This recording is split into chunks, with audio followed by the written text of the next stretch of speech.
রমজানে সারাদিন রোজা রাখার ফলে শরীরে দেখা দেয় পানি শূন্যতা, আর পানি শূন্যতার ফলে ক্লান্তি দেখা দিতে পারে। এছাড়া রোজায় আরও যে সমস্যাটি প্রায় সবার দেখা দেয় তা হচ্ছে পেটের সমস্যা বা গ্যাস্ট্রিকের সমস্যা।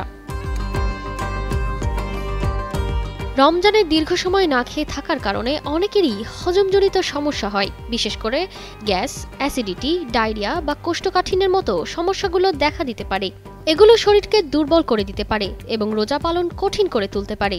তাই রোজায় পেটের সমস্যা হলে কি করবেন এবং কি খাবেন চলুন জেনে নেই। ডায়রিয়া হলে শরীরে পানি শূন্যতা তৈরি হয়, যা রোজায় দুর্বলতা বাড়াতে পারে। তাই দ্রুত ব্যবস্থা নেওয়া দরকার। ইফতারে অতিরিক্ত ভাজাপোড়া বা মশলাযুক্ত খাবার খাওয়া, বাসি বা দূষিত খাবার গ্রহণ, পর্যাপ্ত পানি না খাওয়া, দই বা দুধ জাতীয় খাবার ঠিকমতো না খাওয়া ডায়রিয়ার অন্যতম কারণ। এজন্য সেহরিতে ও ইফতারের পরে বেশি করে পানি পান করুন। ORS বা লবণ চিনির মিশ্রণ পান করুন, এটি শরীরের পানির ভারসাম্য ঠিক রাখবে। মশলাযুক্ত ও অতিরিক্ত তেলযুক্ত খাবার এড়িয়ে চলুন। ইসবগুলের ভুসি খান। পেটে গ্যাস ও ফোলাভাব হলে কি করবেন? অনেকেই রোজায় পেট ফাঁপা ও ভারী লাগার সমস্যায় ভোগেন, যা হজমে সমস্যা সৃষ্টি করে।